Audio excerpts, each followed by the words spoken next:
Okay, so we're now recording. Yeah, so as I've been saying, to those of you just joining us slightly later, good morning from Padmasagara. I'm in our second shrine room, as we currently call it, at Padmasagara Retreat Centre in Norfolk.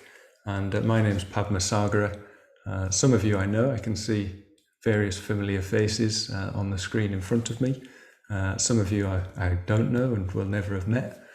So a particularly warm welcome to you. I look forward to getting to know you to the extent that I can in these morning sessions, having communication with you in these sessions through Zoom.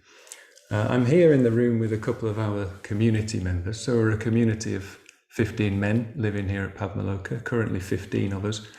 So I'm here with Jeremy, who's been my tech support in situ this morning, which has included having to run out and get extra power cables for one that was damaged. So he's already earned his keep this morning. So thank you to Jeremy. And I'm also here with Jack, who is our cook at Padmasagara. So say hello if you can, guys. Hello. Yeah, I hope you heard that. I've got various things screening the microphone to block out echo, but hopefully you got the hellos there from Jeremy and Jack. So yeah, a warm welcome to you all to Padmasagara and to the community here. So what we'll be doing in these morning sessions for the next 5 mornings, I hope you can all join us for the full set. If not, that's fine, of course, just come and go. But we're going to be exploring meditation. We're going to be exploring particularly loving kindness meditation. And this is part of, or if you like, the third part of a current cycle of the Nature of Mind project. So this particular cycle began, I believe it was last Monday on YouTube with the appearance, the publication. I'm not quite sure how you describe these things that come out on YouTube. The publication, let's say, of Maitreya Bandhu's interview with Paul Gilbert, the author of The Compassionate Mind. So very stimulating, very interesting interview that Maitreya Bandhu gave with Paul Gilbert. So if you haven't watched that yet, do watch that, because we'll be drawing themes from the interview and exploring them in a meditative context over the next 5 days. So do have a look at that if you haven't already. The next part in the cycle was a seminar on Friday that was led by Kshantikara and Sadhanandi at Adhisthana. So an opportunity in that session to really discuss some of the themes arising from the interview, which I've just seen Nick post a link to. So do have a look at that, as I say, if you haven't already. So what we've had so far is an opportunity to learn. We've heard the interview with Paul Gilbert, heard his approach to compassion, his theory about compassion, his ideas about compassion. We've had a chance to discuss that in seminar with Sadhanandi and Kshantikara. What we've got this week is an opportunity to really practice, put into practice some of those themes. So we've learned, we've discussed, but we've got to make that experiential. If it's going to have any effect on us, the things that we might have picked up and learned and discussed, we've got to actually find a way to put some of those big ideas into practice, to really plunge into the nature of mind and explore these theories, these ideas about the nature of mind in our experience. So does it correspond to what's actually going on for us in our own minds, in the depths of our minds? So that's the intention this week, to explore some of those themes in meditation. So we'll be doing that by exploring a particular practice, and that is the Metta bhavana meditation practice, or a meditation on loving kindness. So as I say, I can see that on the screen in front of me I've got familiar faces. I know that some of you will have practiced the Metta bhavana. I know some of you will have practiced it quite a lot and for many years, as I have myself. Some of you might have never done this meditation before. Just to give me a very quick survey of 92 people, if you've never done the Metta bhavana meditation practice before, just give me a very quick wave, and I'll flick through the screen and see how many waves I get. Okay, some of you got your cameras off, but you can do the little yellow hand sign if that's available to you. So I saw no waves. which is good on the one hand. On the other, do share this link with your friends who might never have meditated, that might find it useful, and we'll see if we can, in the course of the week, share the Metta Bhavana practice with as many people as we can. Okay, I won't assume that everybody knows the practice, but it's good to know that we do have collectively a good experience amongst us of doing this practice.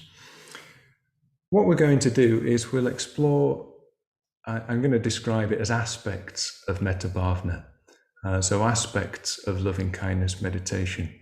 It's a very deep, very profound meditation practice. Sangharakshita Bhante, who founded the Triratna order and community, he was quite confident that this practice, this meditation, could take us all the way. So to use the language of nature of mind, if we want to fully discover the nature of mind, fully enter into the mystery of the nature of mind, well, there's no limit to the extent to which Metta Bhavana can help us to do that. That stands in contrast to how the Metta Bhavana is regarded in some other strands of the Buddhist tradition, where it's seen very much as a preliminary practice, something that might support us to do other practices that lead all the way. But the Metta Bhavana over the centuries seem to be downgraded to some extent. But Sangharakshita doesn't see it like that. He very much sees it as a practice that can take us all the way, even all the way to enlightenment itself, the full realization of the nature of mind, we could say. So given that it is such a deep and profound practice, and such an important practice, such a rich practice, I think it is going to be difficult to cover that in its entirety and totality in 5 morning sessions. So it's very much aspects of the Metta Bhavana that we're going to be exploring. And hopefully for those of you who are newer to the practice, this will give you a good startup. If you've been doing it for a long time, it's easy to get kind of stuck in ruts with the metta. So hopefully this will be a refresher for you.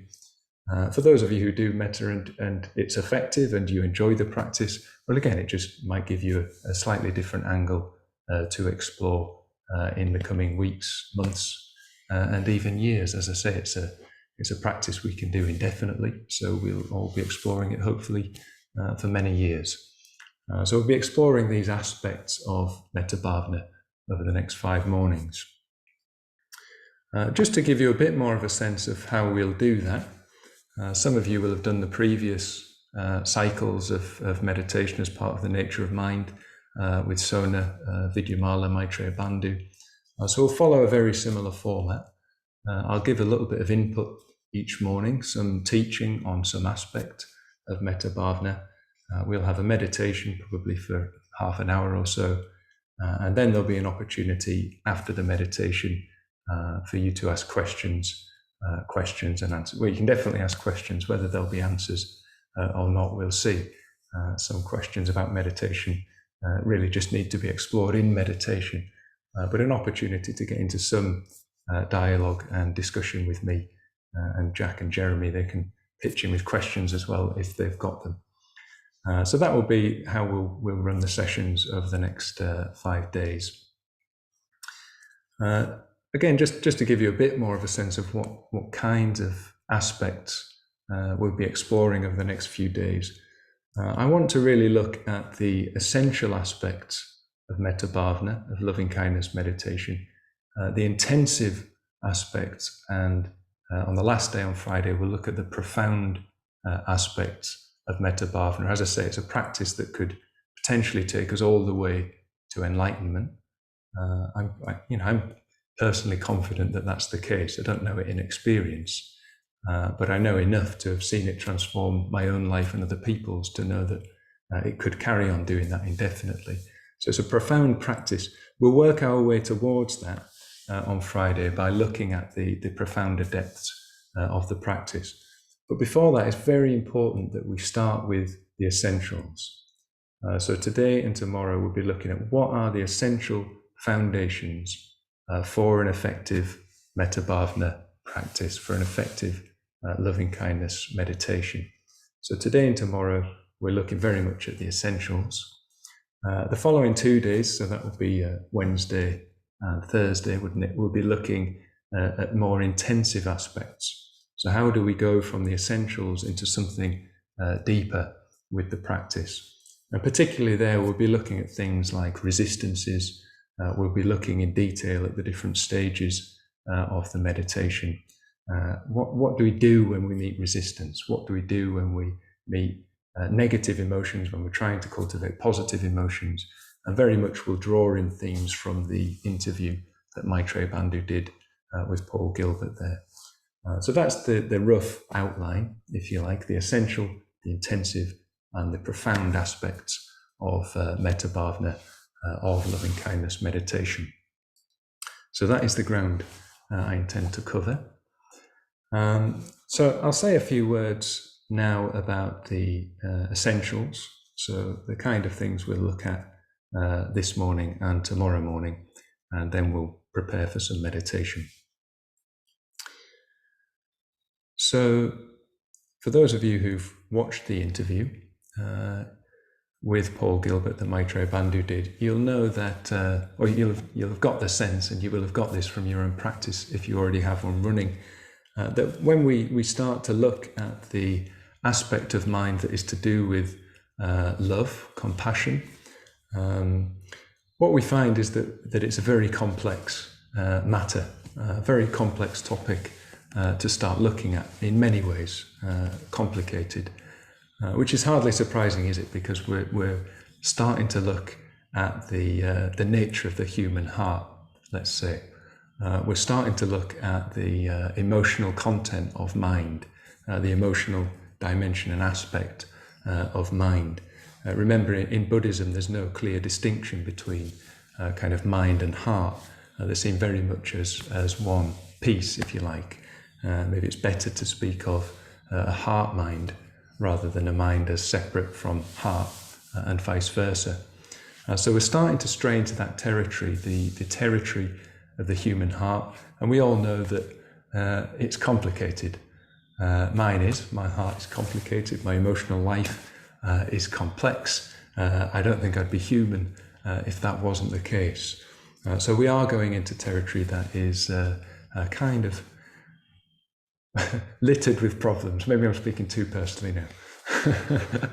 But we are straying into territory that is not straightforward. So yeah, that definitely came out in the interview with Paul Gilbert, didn't it? So for those of you who've seen it, you'll remember he talks about the complexities of different concepts like love, liking, and compassion. So often when people speak of compassion or think of compassion, they think that means that we have to like everybody.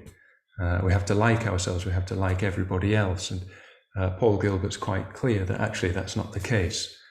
It's not the case that we have to like somebody in order to be compassionate towards somebody. So there's some confusion between liking, love. Again, love is a very loaded word, very loaded concept, and compassion. I don't think it comes up in the interview, but compassion also is a rather often misunderstood concept. We'll come on to that later or on one of the following mornings. So the way Paul Gilbert talks about that in the interview is that what we need to do is really strip back. That's the terminology he uses. So we've got these ideas about what love is, what liking is. We attach a certain degree of importance to our likes and dislikes in relation to other people. We've got ideas about what compassion is, but we really need to strip that back down to something essential. So that's one of the things I want to make sure that we do today and tomorrow. We're going to strip back those concepts, and we're going to really start to explore them in our own heart, in our own experience. So what is love in our own experience? What is compassion in our actual experience? We've got the ideas about them, sometimes confused ideas, sometimes clarified ideas, but what are they in our own heart? I think it's really important that we do that, particularly if we want to have an effective meditation practice that includes the cultivation of loving kindness or metta. Maitreya Bandhu, I felt, spoke very personally in the interview about the difficulties that he's run into. I think he said over 30 years of trying to practice the Metta bhavana, and seeing people come in on retreat here. I mean, we run retreats on the Brahma Viharas, the Metta bhavana and other practices like it. We run these retreats every year, and often I meet people who find the practice difficult, do find the practice a challenge, often give the practice up after a certain amount of time or just do it sporadically. So I think people do run into difficulties. My sense is that the reason people run into difficulties, or often that people run into difficulties, myself included, is that we do three things. I think that we think too much, we try to do too much, and we expect too much from the meditation. So we think too much, we do too much, and we expect too much from the meditation, or we expect the wrong kinds of things. So I think our thinking links to what Paul Gilbert was saying. So we have particular ideas about what loving kindness is. We have ideas about what metta is. Sometimes they're rather confused ideas. We conflate them, as he says, with needing to like everybody or feeling bad when we dislike somebody. So we confuse our idea of what liking, love, and compassion are. Then we try to do too much with that mistaken idea. So we're trying to impose that idea on our reality and on our relationships with people. And obviously that inevitably fails because the idea has been confused, the effort is kind of misguided and too forced. So when it doesn't work, then we start to feel demoralized or like we can't do it or something like that. So often I think people's difficulties are connected with those three things, the thinking too much, the doing too much, and the expecting too much. If that sounds familiar, that's good in a sense, because we can address those things in the course of the week. I also imagine it's very common. So I know that the three guys, were you guys, is that common? Would you say that's a common experience? Yes, definitely. Yes, definitely, and nods. It's definitely common in my experience too. So we're all in the same boat if that's the case. So as I say, the aim today and the aim tomorrow is to really strip that down, strip that back, clarify, and really get down to what are the essential foundations of an effective Metta bhavana practice. So that's what we're going to do today. So I'll carry on just briefly, maybe for another 5 minutes or so. I think what we first of all need to do is clarify our concepts. As I say, often it's the view or the idea we have about the practice that is the basis of our difficulties. You could probably say that's true of all meditation. The view we have about the practice, how it works and what is supposed to happen, will define the experience that we have in the practice.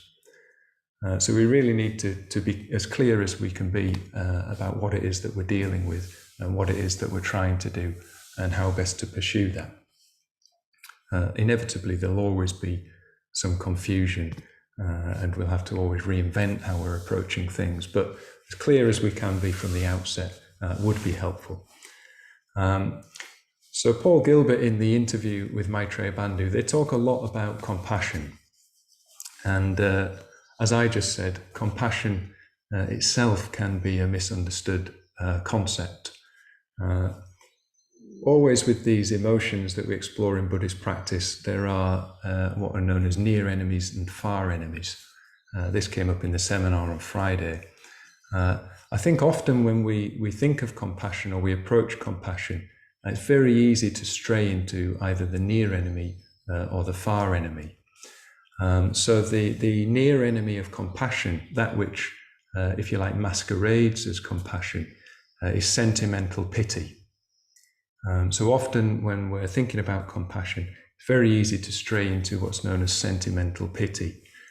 So rather than compassion being a kind of resonance of life for life and responding to the suffering and difficulties in life, compassion becomes this sentimental pity, where actually what we do is we kind of elevate ourselves above those who are struggling or who are in difficulties. And if we're not careful with that kind of elevation, we just become dissociated from the object of what should be the recipient of compassion. And unfortunately, then there can be a kind of sense of dispensing compassion to the kind of poor people, if you see what I mean. So that's not compassion. So we have to kind of steer clear of this sentimental pity. Don't worry too much about this at the moment. We'll explore it more in the week. The far enemy of compassion is horrified anxiety. So again, I think this is really common.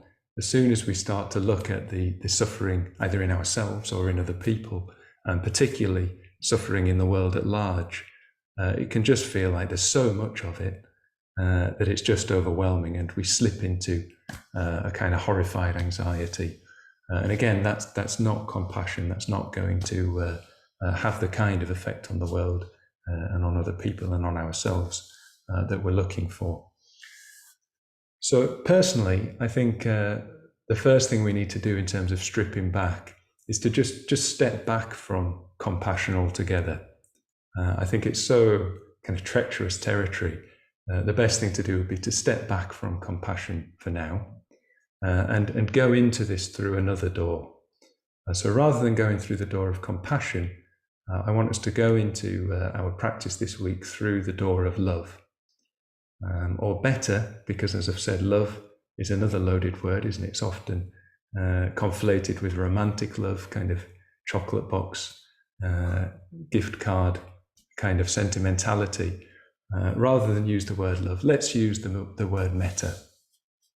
So we've got this Sanskrit word coming from the Buddhist tradition that if we understand fully, does allow us to sidestep those kind of difficulties. So I'll be using the word metta. It might not carry a strong emotional charge for some of us, but that can develop over time. And I think it does help us be quite clear. So a few words on metta. So metta, the word metta comes from the same root as the word in Sanskrit for friend. So essentially what we've got with metta is a kind of atmosphere, a spirit, a feeling, you could say, of friendliness, of basic friendliness and well-wishing towards ourselves and other people. So that's what we're looking to cultivate when we're cultivating metta, or tune into, is this feeling of well-wishing and of friendliness. You could say metta is a bit more than that, though. It's not just a feeling. Sangharakshita, in one of his seminars on metta, he talks about how it is a force. It's a powerful force in the world. You could say a force for good in the world. So it's definitely got an energetic quality. You could say a volitional quality. So it's not just a feeling. It's not passive in that sense. There's an activity. Metta is an active force. It's an activity as well as being a feeling and something that arises in response. So there's an active component. Bhante Sangharakshita, he also describes metta as a rational emotion. So we say it's an emotion or a feeling, a volition, but it's also, in a sense, rational. There's an intelligence to it, in the sense that it's the appropriate response to reality. So if we really could see things as they are, if we were clear and could see clearly, metta would be our natural response. So if do you see what I mean? It makes sense that we would respond to the world with metta if we could see it more clearly. So there's an intelligence, a rational aspect or dimension to metta. There's a wisdom to metta. Again, we'll explore that later. I hope I'm encouraging people to come on later days with all these throwing out of things that we'll explore later down the line. I've got to follow through on my promises now as well, haven't I? But we'll do that. So yeah, metta, then we can see it both as an emotion, as a volition, and as something, as I say, intelligent and even wise emotion as well. That's a bit on the word metta. I just want to throw in one more thing, because I think this is really helpful before we go on to explore this in a meditative context, that there's more conceptual clarifying to do today than on following days, so bear with me. But one of my favorite definitions, or one of the definitions I've found most helpful of, well, in this case, love, so using the word love, comes from Sangharakshita. And I think it's when he was talking about the importance of listening to other people. He gave a definition of love in that context and said, love is the awareness of the being of another person. So love is the awareness of the being of another person. So I find that particularly helpful. So it needs some unpacking, doesn't it? So first of all, love, let's say metta.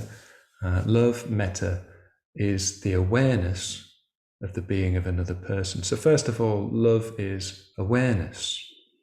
There's something about awareness that is essential to, or integral to, our capacity to love and to have metta for ourselves and for other people and for the world. So I think the first thing we need to do in terms of really getting down to essentials is coming into awareness.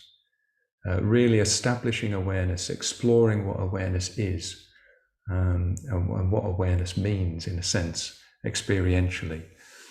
So that's the first thing that we'll do today, is try to explore awareness as the essential foundation of metta and of love. Then we get that second bit, don't we? So it's not just awareness generally, or it could be awareness generally, but we get a bit more specific in the definition. It's the awareness of the being of another person. So awareness of the being of another person. I think we can include ourselves in that as well. So we could alter the definition slightly. It's the awareness of the being of ourselves and others, of our own being and the being of other people, of other living things. So that again is specific, isn't it? So what does it mean to be? Couldn't get any more profound a question than that, really, could we? And I guess the Nature of Mind project itself is exploring that in depth. What does it mean to be? What does it mean to be alive? Can we tune in? Can we be aware of our own aliveness and the aliveness of other people? I think this is the essential basis for effective metta bhavana practice. So awareness of the being of ourselves and of other people. In a sense, it is as simple as that. If we could just be aware of our own aliveness, our own humanness, and be aware of the aliveness and humanness of others, in a sense, that is it. That would be love. That would be metta. It would also be compassion. But again, we'll come to that later down the line. So can we, in our experience, in our meditation practice, really get down to that kind of foundation? As I say, it's kind of simple, but very, very difficult to actually do and to put into practice. So hopefully in the next couple of days, I'll be able to give you some tools, some pointers to either supplement the way that you already do this, or to give you them possibly for the first time, which, if that is the case, that would be wonderful. But that's the intention for the rest of the morning session and tomorrow morning session, is to try to cultivate our awareness of being, our awareness of being alive, our own life, and later in the week, the lives of other people. Okay, so I hope that's not too much input for the first session. It looks like a few people have been scribbling things down, which is good to see. As I say, there'll be an opportunity to put some questions to me after a meditation too. And I think all of these sessions have been recorded, so if you want to look back at things I've said there, you can do that in subsequent days. Okay, but for now, let's get into our meditation posture. You can leave videos on, turn videos off, however you want to do it, but just finding a comfortable sitting position, particularly if you're new to meditation, which might be the case for some of you. Do find a position that you can just sit comfortably in, for 30 minutes, let's say.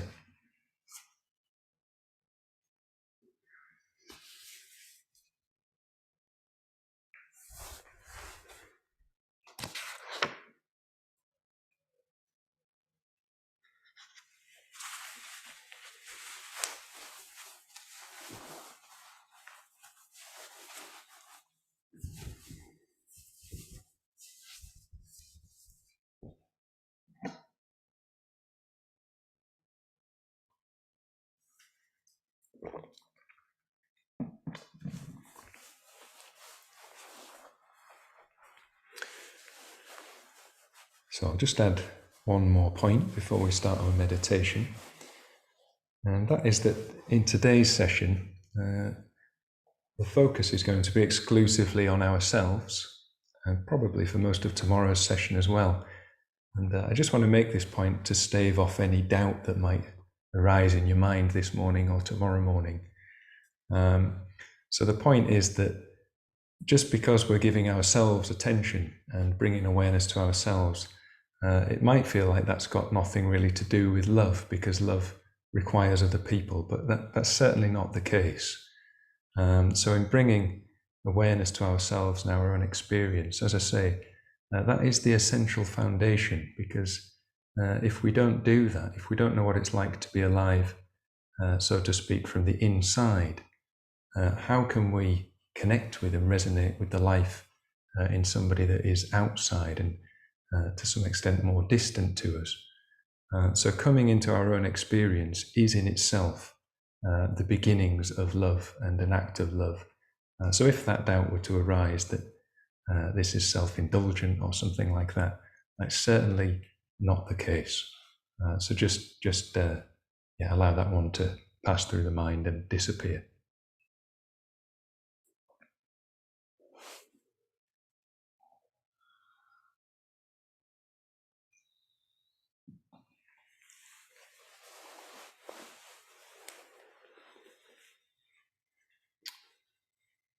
Okay, so sitting in your meditation posture.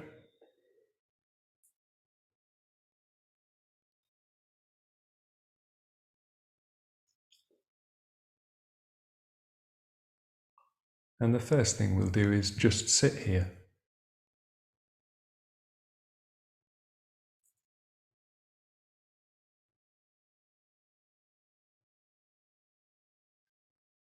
So nothing to do. The day hasn't really started yet.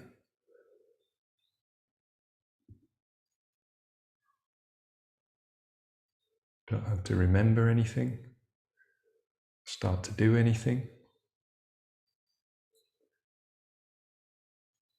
Don't even have to meditate yet.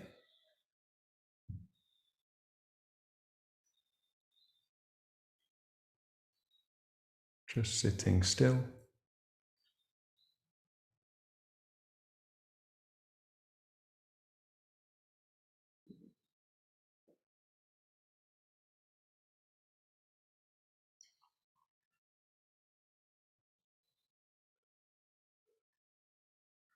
Giving ourselves complete freedom and space.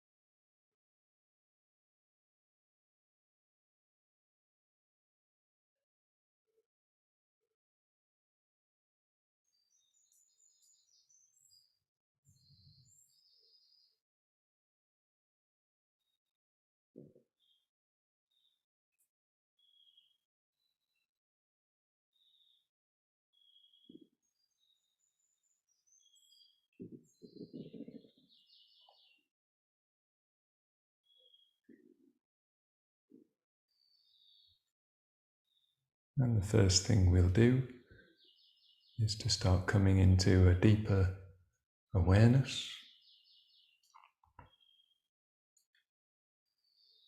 And to do that, we really need to come into the body. our embodied experience.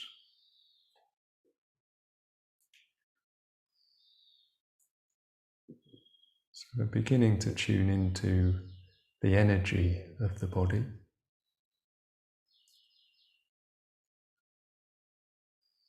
So not thinking about our body, not visualizing or creating images of our body, but coming into the direct physical sensations, energetic sensations in the body.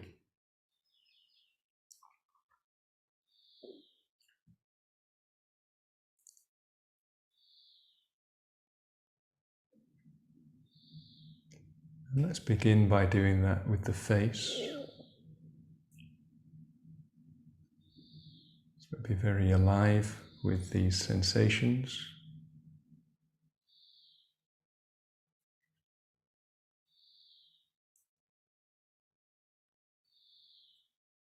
So becoming aware of the sensations around the eyes, cheeks and jaw.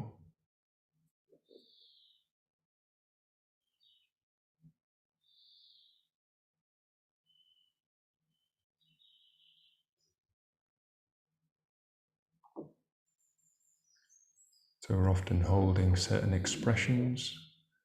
You don't need to do that now. So in becoming aware of the sensations in the face, there's an opportunity for them to release, relax, soften.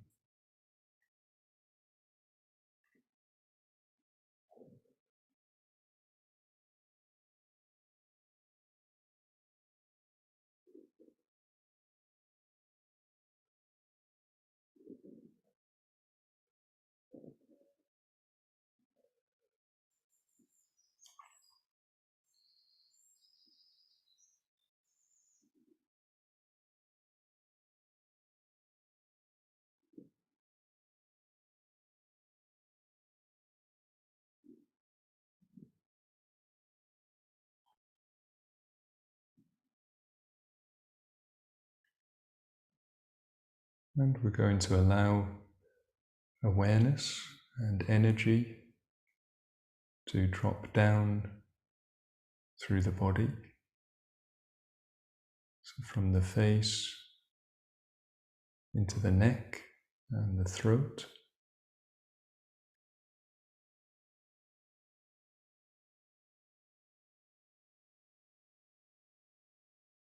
Noticing sensations.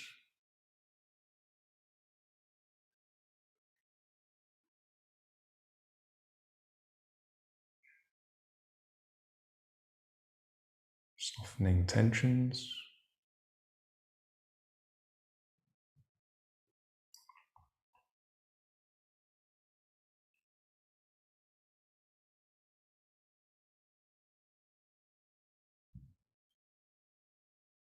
From the neck into the shoulders.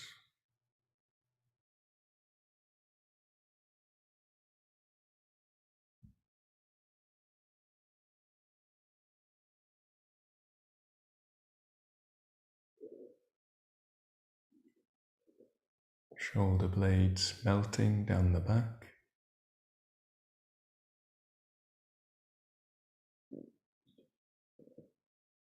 Sensations in the chest.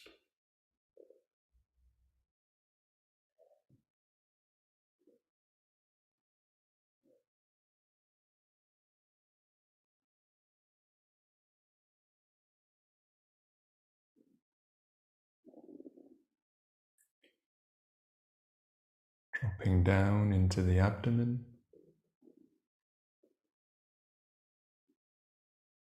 The sides of the body. The lower back.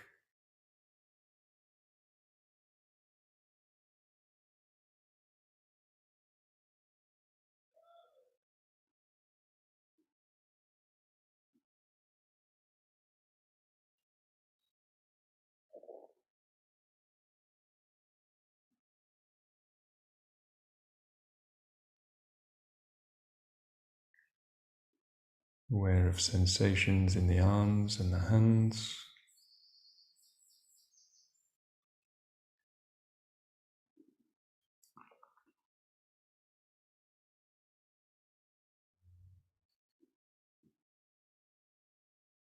Again, dropping out of images or thoughts about the body, the energy of the body, into the direct felt experience.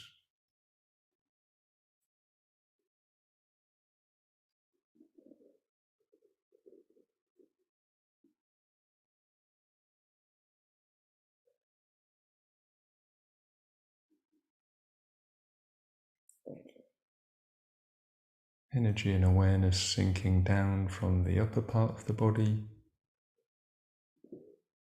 into the lower half of the body.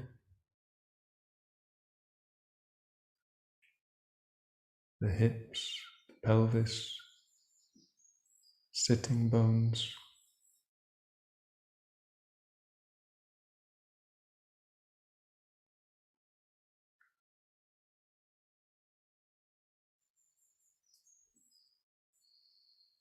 Aware of the contact between the sitting bones and our seat.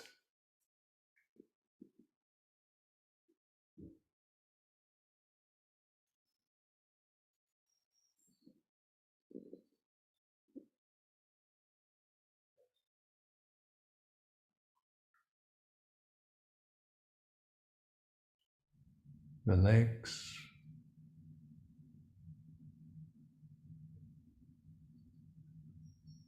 and the feet.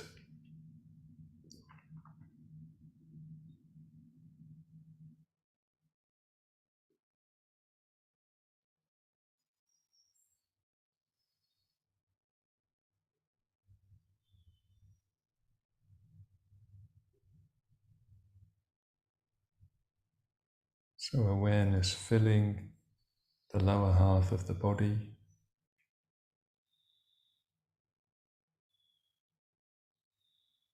illuminating all the sensations in the lower half of the body.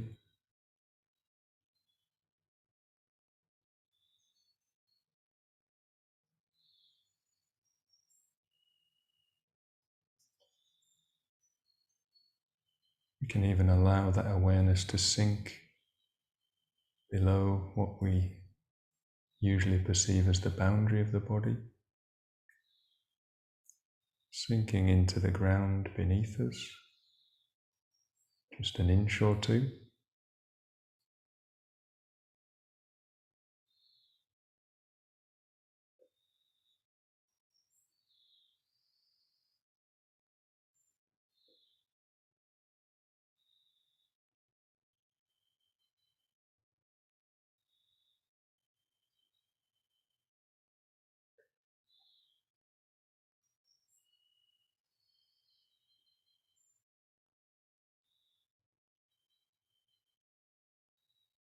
So feeling grounded, earthed, rooted, stable.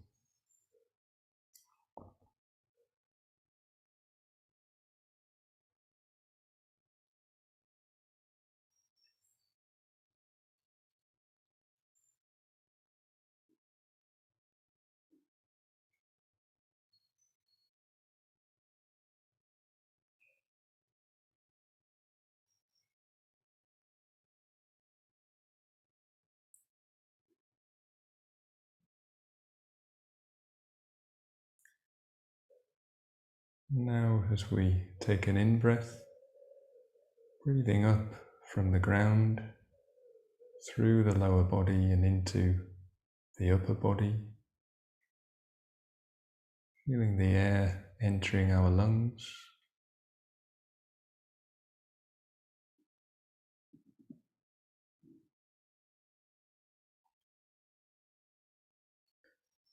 so the upper half of the body is upright, alert,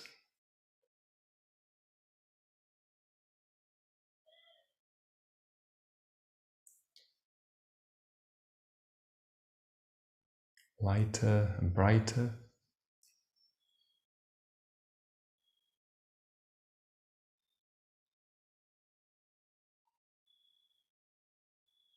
So breathing up from the ground into the top half of the body.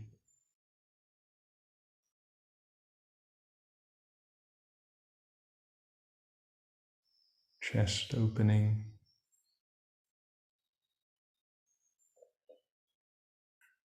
Spine slightly lifting.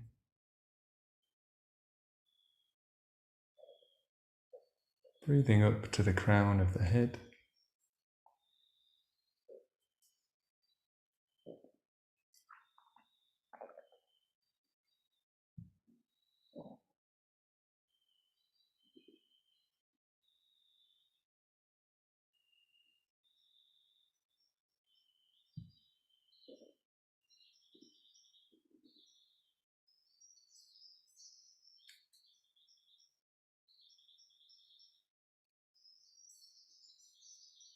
So aware of the whole body, stability of the lower body, alertness of the upper body.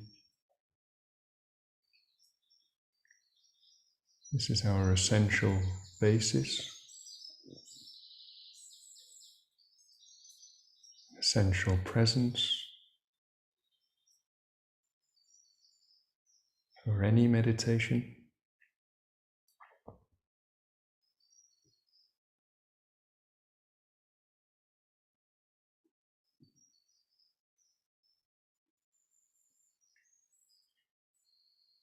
From here, for now, we can begin to open up to our other senses, becoming aware of sounds,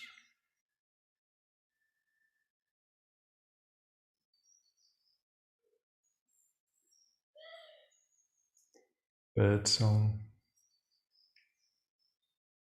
traffic, computers.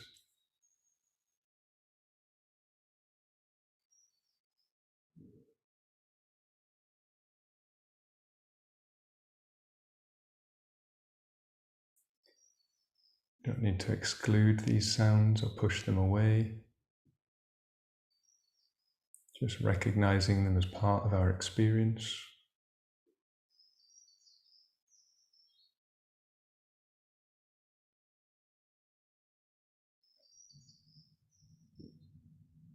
Aware of the field of vision, even with the eyes closed, shapes, patterns,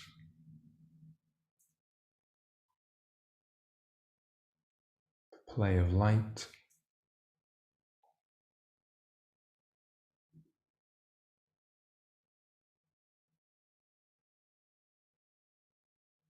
Becoming aware of our sense of smell and taste, more subtle.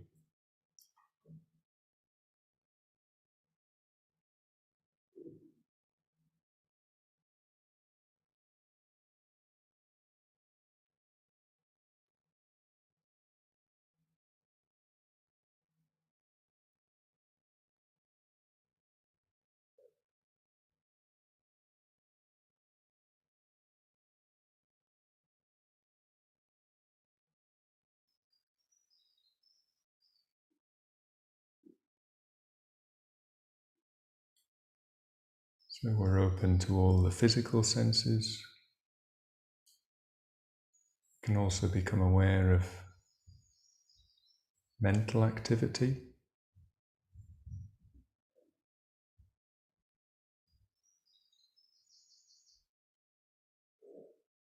So our process of labeling things,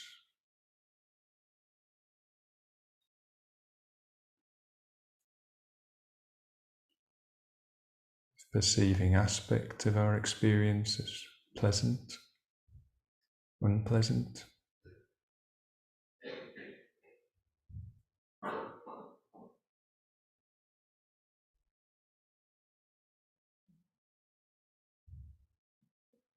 Noticing there are things the mind's just not interested in.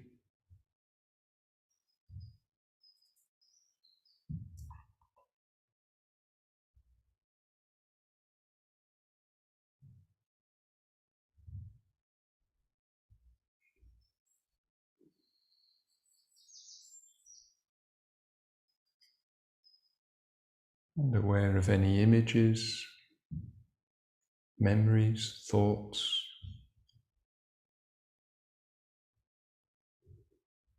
rising and passing away in the mind.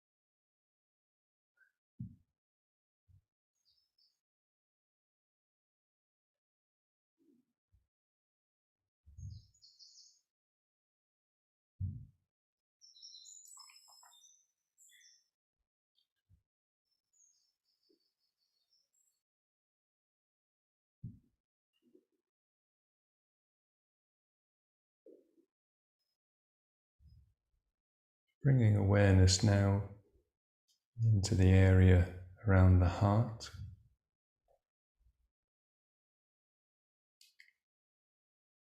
So not the physical heart itself, but the area around the physical heart.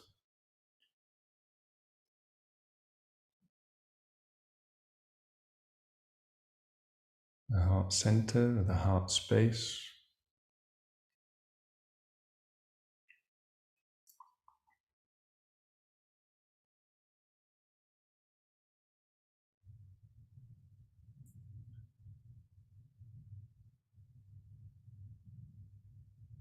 So noticing how this area is at the center of our physical being as we're sat meditating.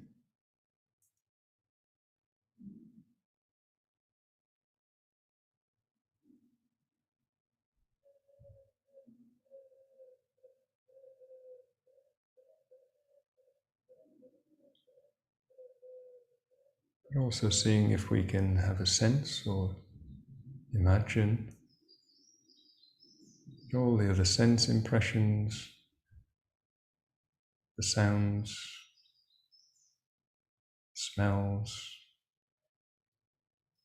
even the feelings and thoughts.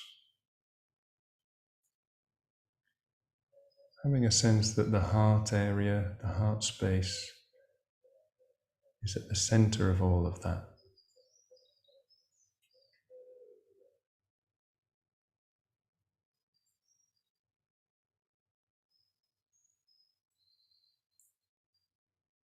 As if the heart is listening, even thinking.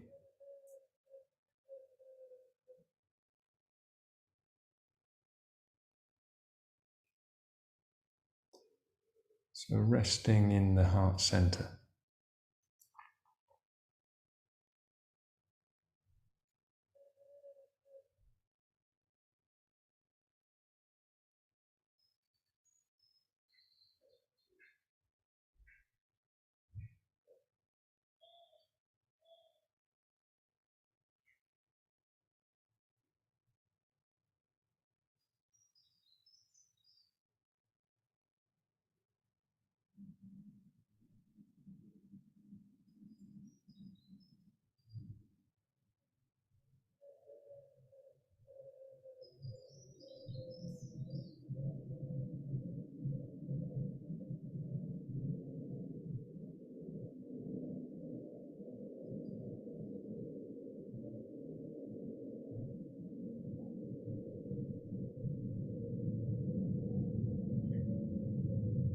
So we've got this rich human experience unfolding.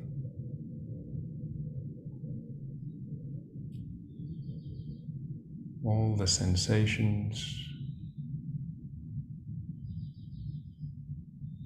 in the body, in the mind, all of it constituting our experience of being alive, of being human.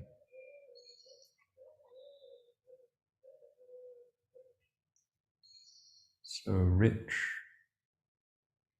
and vivid.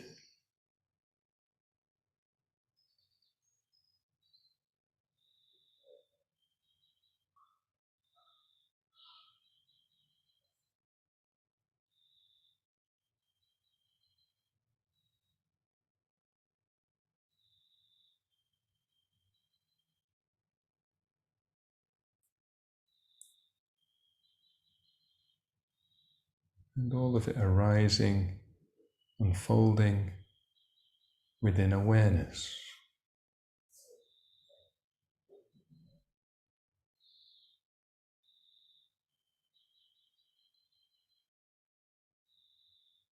So we know it's happening because there's awareness.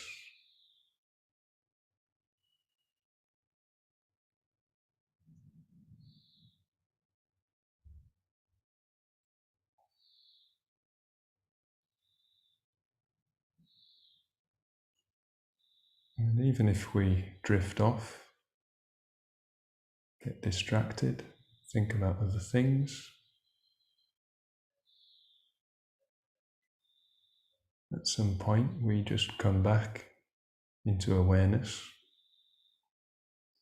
without choosing to do that. It just happens.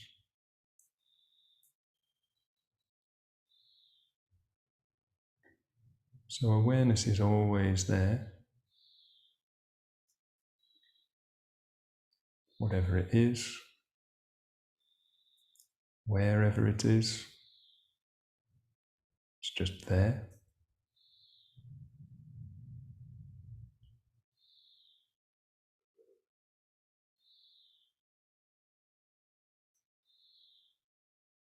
So it's as if we're dwelling in, unfolding in a great field of awareness.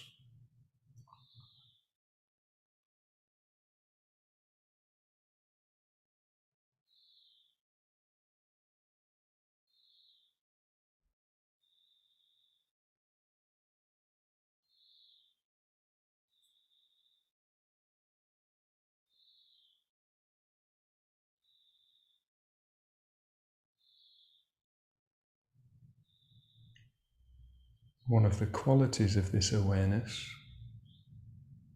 is that it's innately kind.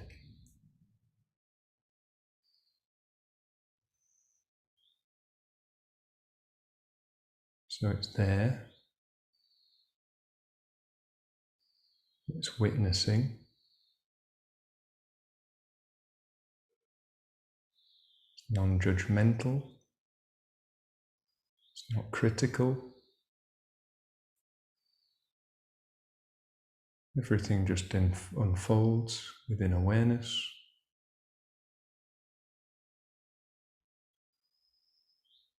And it's a kindly awareness. You could say a loving awareness.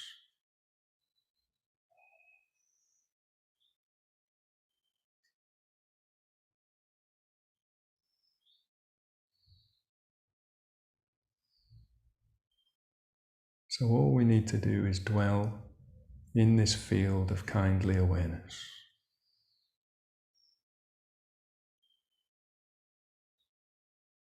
Just allowing our unique human experience to unfold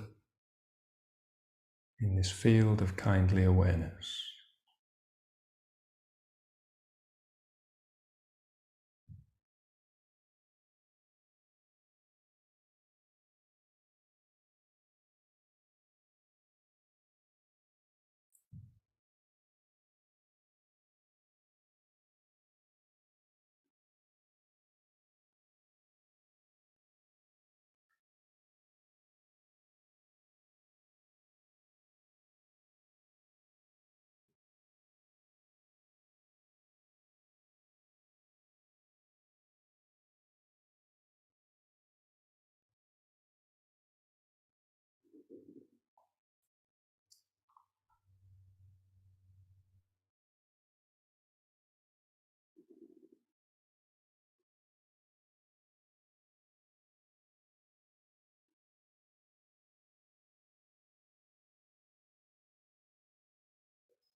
So whatever is unfolding for you now, whether it's distraction, boredom, sleepiness, doubt, or absorption, joy, whatever it is, it's all unfolding within this field of kindly awareness.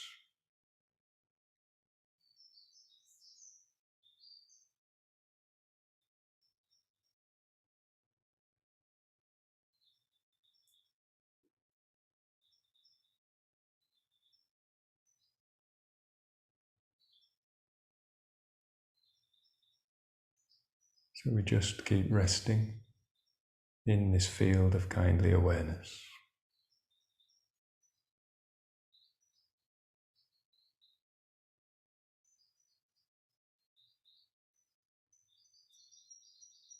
Nothing else to do except this.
So it's in the nature of this kindly awareness to be expansive.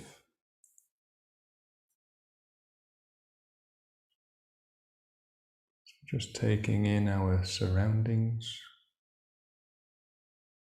again the different sounds,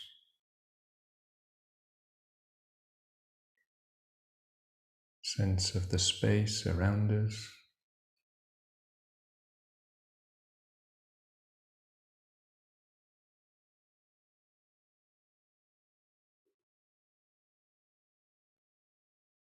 Aware of the life around us, whether it's plants, animals, other people.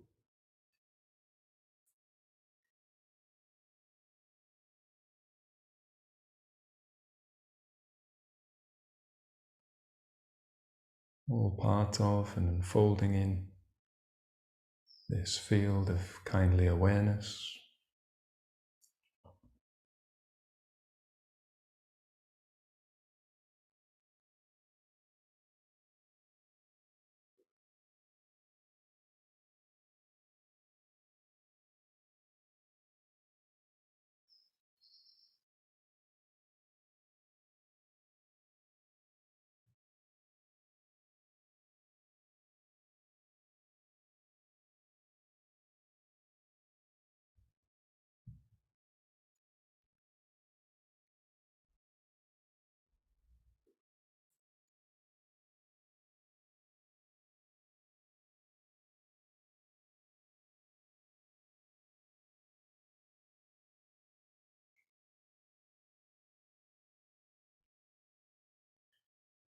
So completely relaxing now.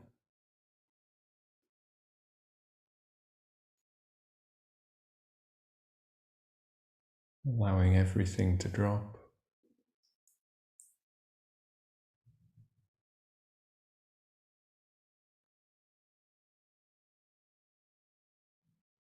Just sitting.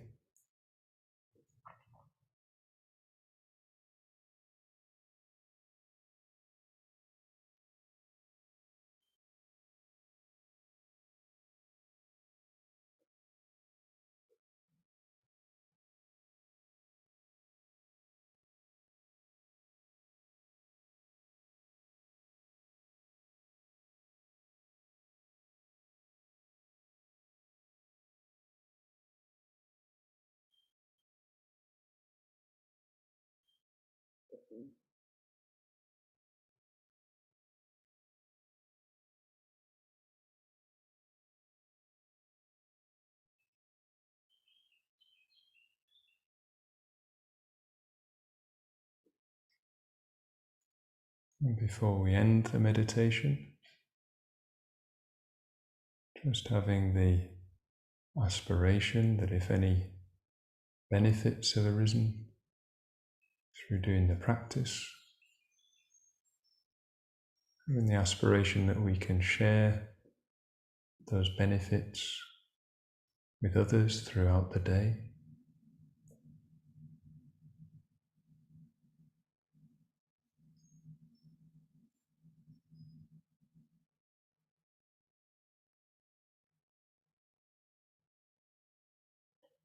Others who have this unique human experience and aliveness like we do.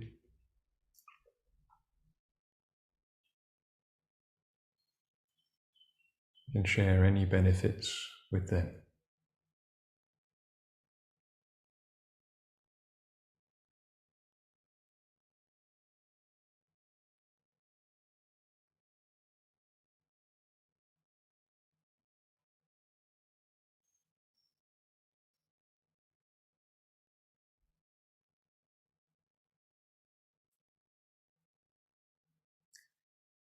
And in your own time, just bringing meditation to a close.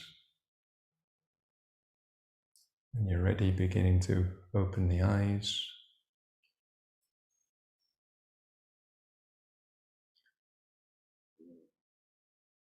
Moving the body.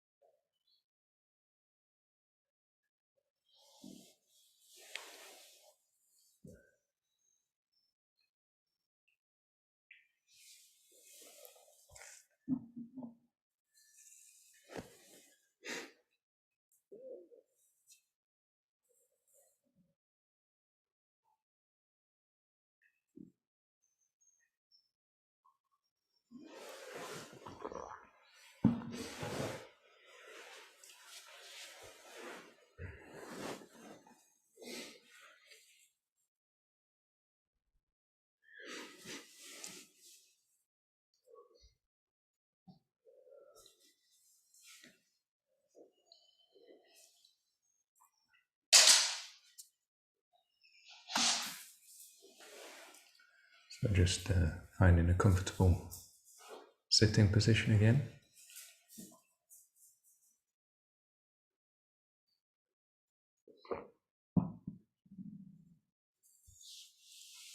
And as we're just coming round after the meditation, you'll see that Nick has posted an invitation to send any questions into the chat box, either about things I've said before the meditation or things about the meditation itself. So we've got some time, got till 8:30, so there's 20 minutes, and yeah, I'm happy to field any questions. See, I said field rather than answer. Yeah, questions can come. If there are no questions, we get an early breakfast.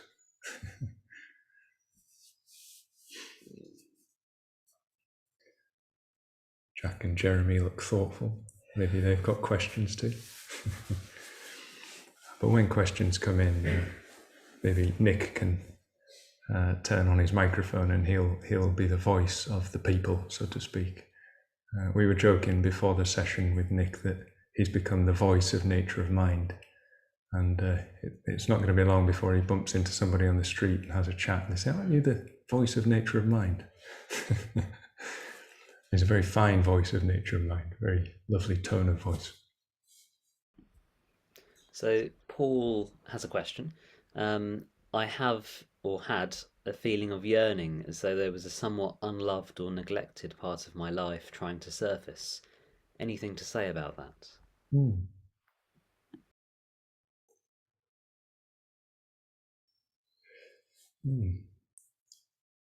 mean, I imagine that can be quite a common experience. in a sense, one of the things we were doing in the meditation there was trying to come into the totality, if you like, of our experience.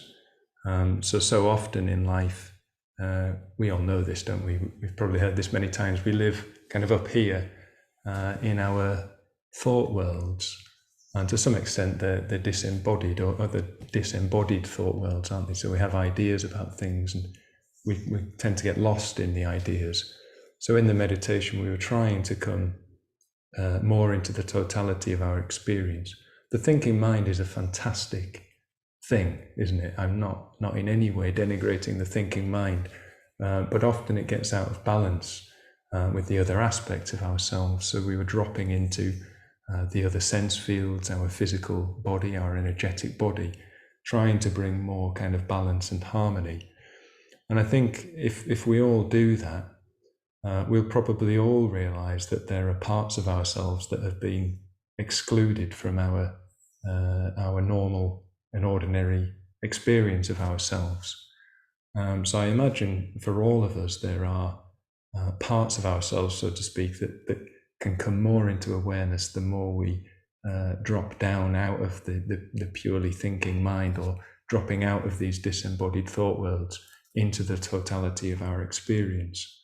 And if love is the awareness of being, let's return to that phrase, when these other aspects of ourselves come into our experience, I could see, well, there would be a sense of neglect or lack of love, because we haven't been aware of certain aspects of ourselves, if you see what I mean. So I can definitely resonate with the sense of yearning to, if you like, have all of me, or whatever I am, all of that more in play, and nourished by and bathed in that field of loving, kindly awareness that we were just exploring. So I would imagine, I think it was Paul, wasn't it? Sorry, I've lost you in the chat box, but I imagine that's quite a common experience, this sort of yearning for parts of ourselves that are neglected and unloved. And one of the important things about this, the way we've approached the practice there, is that we are bringing those things into light, giving them nourishment, giving them love, because the more we do that, then obviously we can expand, as we did at the end, and as we'll do in subsequent days, to embrace all parts of other people. I hope that's satisfactory at this stage. Maybe more will come out on that theme as we go through. So Simon says, I keep getting distracting thoughts. How do I reduce these?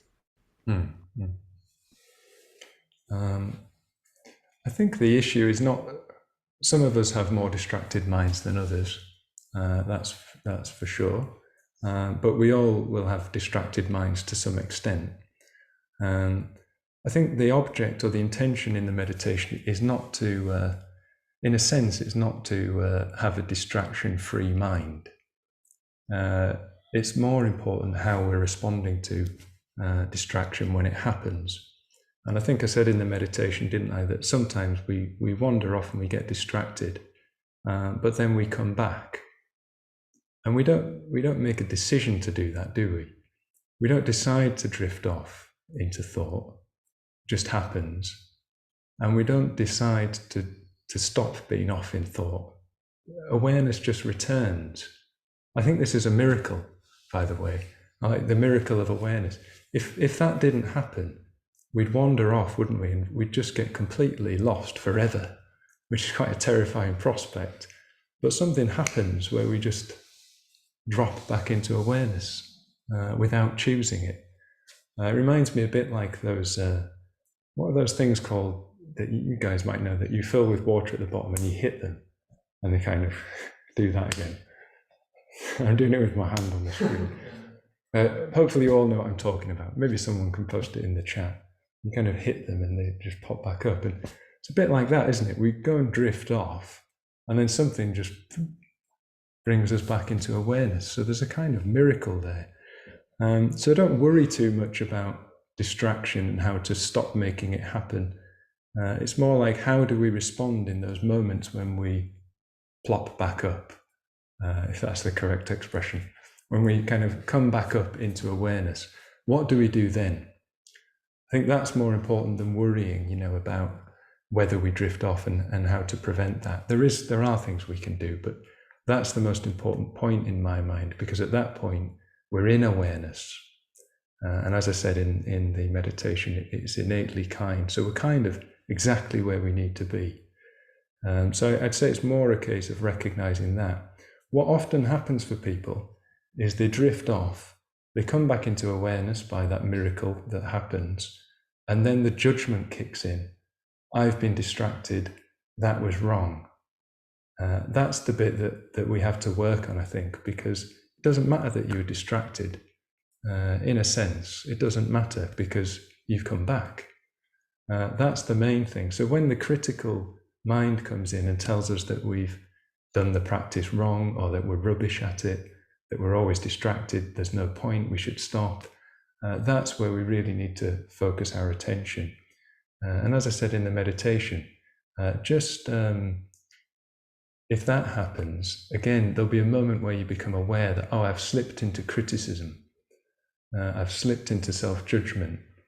And in that moment of awareness, that's when you can just allow yourself to be in the awareness. Just meet that with the same kindly awareness that we were meeting all of our experience previously. So yeah, just to summarize, distraction happens, it's human, it's going to happen, but we will come back into awareness when we do. All we have to do is reconnect with that awareness.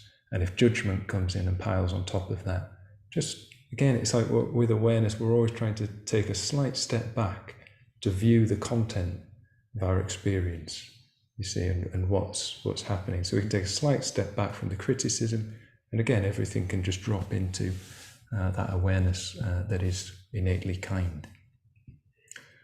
Warbles, apparently. Warbles wobble, but they don't fall down. Warbles wobble.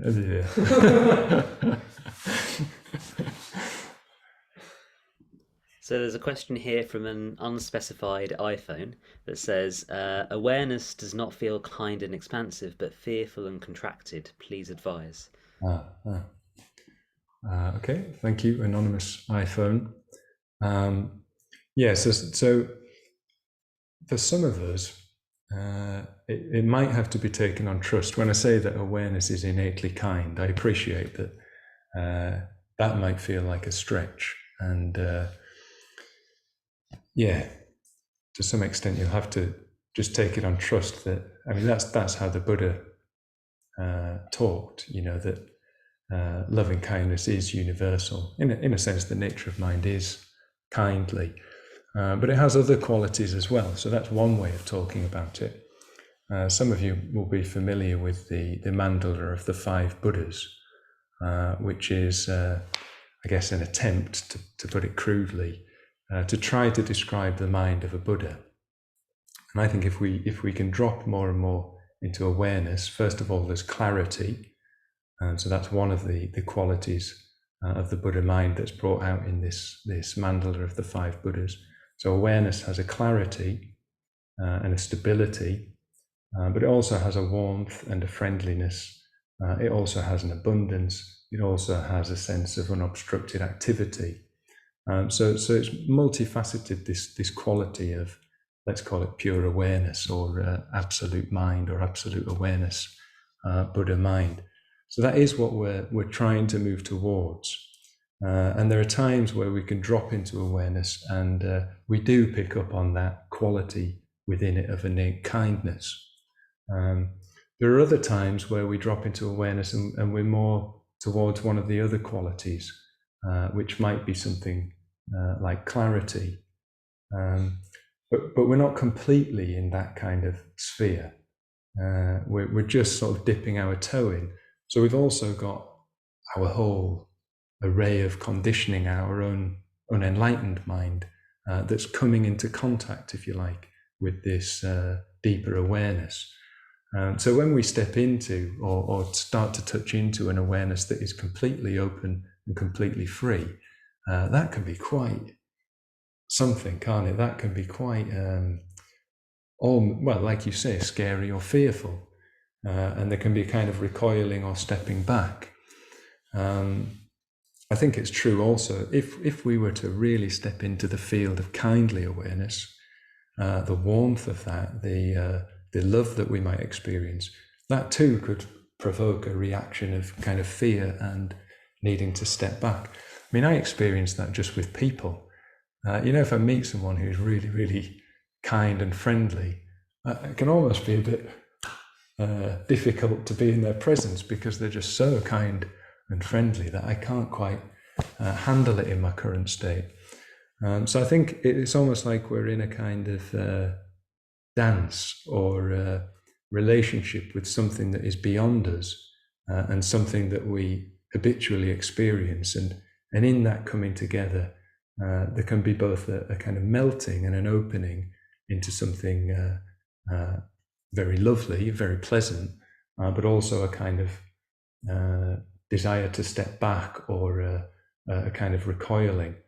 So I think if that happens in your meditation, again, just see. I mean, to some extent, you've got to work from where you are, haven't you? And just take small steps. Don't try to take a huge leap into something so open and expansive.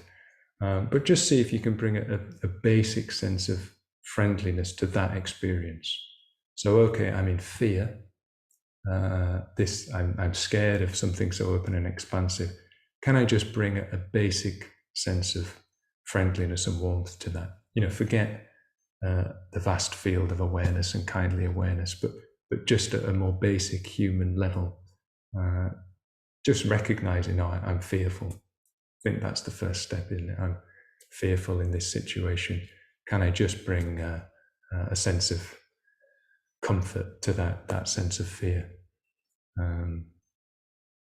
I think that's all I'll say on that one for now. I hope that gives some kind of practical pointer, as well as something a bit more explanatory and theoretical about the nature of mind. So we've got a couple of minutes left. There's a few wrapping up points that I'd like to make. But I'd take another question if there was another one. Yep, so Liz is asking about when self-critical thoughts come in that aren't compassionate and kind. Yeah. So a similar thing, I suppose. Again, don't worry if that's what happens. One of the really interesting things about the interview with Paul Gilbert was he talked about getting into dialogue with the critic. So if you haven't watched that yet, Liz, then I'd really recommend it. It's a very thorough kind of description of how that happens and how to work with it. I mean, he's coming from a therapeutic perspective rather than in meditation, but I think the same applies. It's like our critic comes in and he's just very keen that we get into dialogue with it. So we've all got it. What Paul Gilbert says is we've all got a dark side. We've all got a critic that will enter into our mind and talk in a particular way to us. So if you're having self-critical thoughts that are not loving and kind, in a sense, again, that's another moment where we have to step back and try to bring kindness to the fact that the critical mind has kicked in. So it's not wrong. If you have a critical thought, even if you have a hateful thought, it's not wrong. That's just part of being human. That's what happens. We experience negative emotions. But we can do something about that. We can take responsibility and do something about that. And the first thing to do is to acknowledge it. So, okay, got into self-criticism, acknowledge that, and just get into dialogue with it, like Paul Gilbert says. So, what's the criticism about? He uses the example that you might be cultivating compassion, and the critic comes in and says, "Why are you cultivating compassion? That's self-indulgent." And he says, well, you can say, well, that's okay. I can be a bit indulgent. Now, what's wrong with being indulgent? Everybody else is indulgent. And again, it just diffuses the charge that comes with the critic. Do you see what I mean? It undermines the critic. It's like, well, okay, I'm a human being. I can be indulgent just for a moment. So what? So we're getting into dialogue. And then in doing that, we might find, well, actually, it's not indulgent. Compassion is a good thing for me. It's a good thing for the world. so I can carry on my practice. So maybe that's a bit of help so far, but again, we'll try and explore that more in the coming days. Okay, so we've just got a couple of minutes left, so I think we'll finish there for today. I just want to encourage you all to keep coming. Hopefully I have dropped in enough hints of what we might explore so that we can carry on this week. So do keep coming. There are other ways you can get involved with the Nature of Mind project as well, of course. So as well as these sessions, have a look at the interview, have a look at the seminar. There's a retreat as well at Adhisthana, the 5th to the 1st, the 1st to the 5th of June. The 5th to the 1st wouldn't be much good, would it? So 1st to the 5th of June, there's a retreat at Adhisthana, which will really bring together many of the themes that have been explored on the project so far. So do have a look at Adhisthana's website and think about coming on the retreat.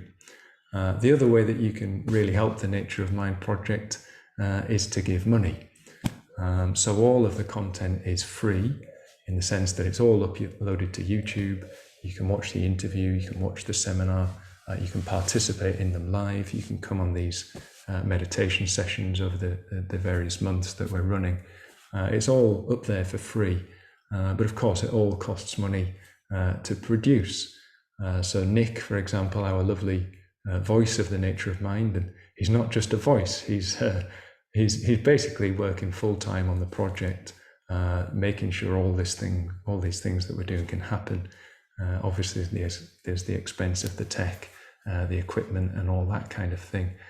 So do give, if you can, money to the Nature of Mind project. There's a link in the Zoom box. Suggested donation if you were to be part of the whole cycle of interview, seminar, meditation week, £50, something along those lines. If you can't give that, just give what you can. If you can give more, give more. So we better finish there. It's 8:30. Yeah, do come along tomorrow and following days. Look forward to seeing you all again. Thank you. I guess the other thing to do to wrap up would be unmute people and they can say goodbye, Nick. Is that an option? We can finish with a cacophony of... Thank you. Thank you very much. Thank you. Thank you. Thank you so much. Fantastic. Thank you so much. That was great. Thank you. Thank you very much. Bye. Thank you. Bye-bye. That was lovely. Bye. Thanks very much. Really helpful. Bye-bye. Bye-bye. Bye. That was fantastic. Bye. Goodbye. Bye.